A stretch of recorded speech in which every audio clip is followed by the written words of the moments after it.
Reflections and jurisprudential information on legal news and legislative provisions during the COVID-19 period. Job security post-lockdown. Employers who resume their activity after the lockdown will have many hopes of recovery, but also great responsibilities. They will have to think about the most suitable measures to protect the health and safety of workers in compliance with the obligations imposed, first of all by Article 2087 of the Civil Code and by Legislative Decree No. 81 of 2008. In fact, Legislative Decree No. 81 of 2008 provides that risk assessment must be updated considering the peculiarities of the current space-time context. Companies will also have to prevent the risks inherent in the workplace, be they endogenous or exogenous, and eventually integrate or modify the DVR.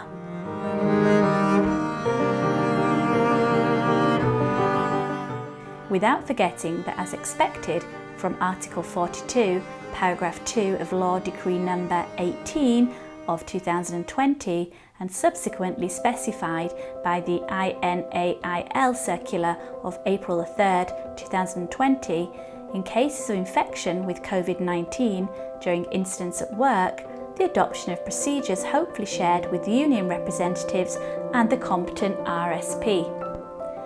Exact minimum distances between the stations of the individual workers, access times to production units, any temperature control by staff and third parties who can access company premises are all the measures listed which are necessary to limit the risk of infection.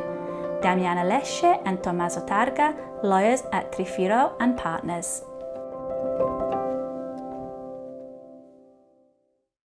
Coronavirus is an occupational disease. With the gradual return to work in the company premises, a further new and unexplored panorama opens up of burdens and responsibilities.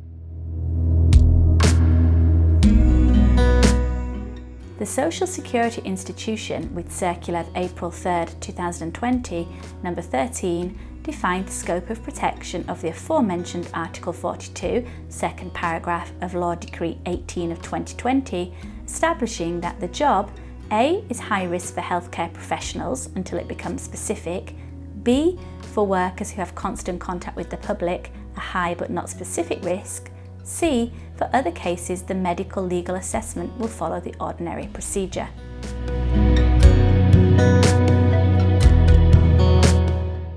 INAIL has therefore provided for a vast and indefinite circle of workers the simple presumption of professional origin of the coronavirus disease, therefore qualifies the circumstance of having constant contact with the public during work as a usable presumptive element. Stefano Trifiro, lawyer at Trifiro and Partners.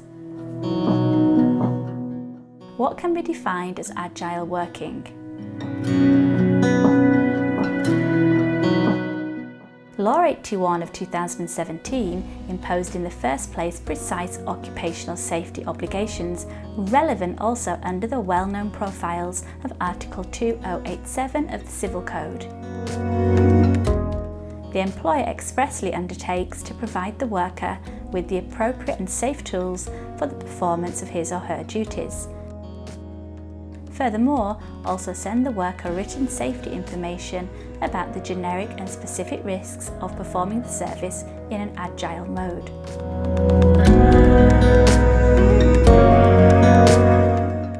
The employer can't be considered exempt from providing the worker with the necessary work tools to carry out work from home, such as a personal computer and, if appropriate, internet connection. These tools should not be considered as benefits, but well aimed at replacing the presence of the worker in the office, and which for this reason must be provided, but at the same time strictly limited to work in the period of isolation at home, with the disciplinary responsibilities and the restitution obligations that ensue for the employee. Stefano Trifiro, lawyer at Trifiro and Partners.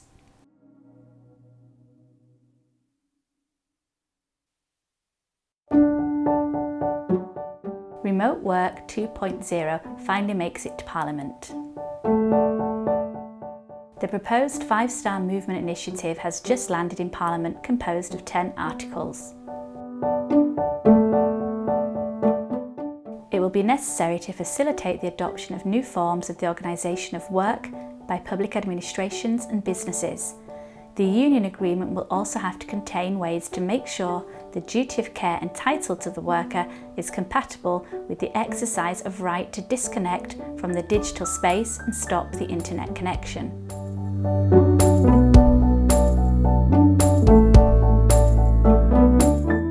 While not containing any clear proposal indication, the same was defined as a worker's right not to answer emails, phone calls and office messages, and the duty not to call or send email messages of any kind outside working hours from Monday to Friday from 8 p.m. to 7 a.m. the following morning. This obviously also includes Saturday, Sunday and public holidays.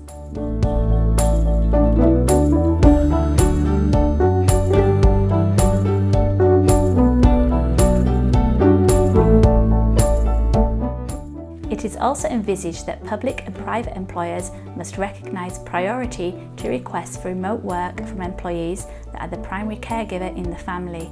Luca Peron and Diego Meucci, lawyers at Trifiro and Partners.